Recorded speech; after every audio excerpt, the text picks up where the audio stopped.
Your first 2 years in the program, you're just focused on coursework and research. And then when you pass the comprehensive exams, you don't have to take coursework anymore, and instead you start teaching. And so for me, I teach a survey of HR to mostly juniors and seniors.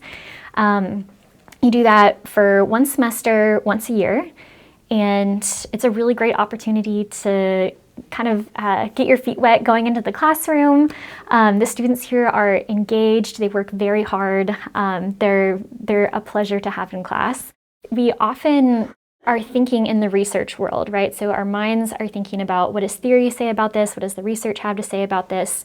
And sometimes it can be really easy when you're so focused on that to get a disconnect between the real world and what we're researching. And so getting to work with students really helps bridge that gap between what we're doing research on and what students are actually going to need to know when they go into the real world. And so I think it's been a really enriching experience to teach because it does help bridge that gap.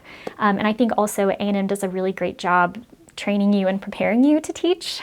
So there's workshops you go to, and then faculty will come and observe your class and provide feedback, and then they meet with you as well annually to discuss your teaching and your research goals as well. But that's really helpful to have that feedback to make sure that you're developing not only as a researcher, but as an instructor as well.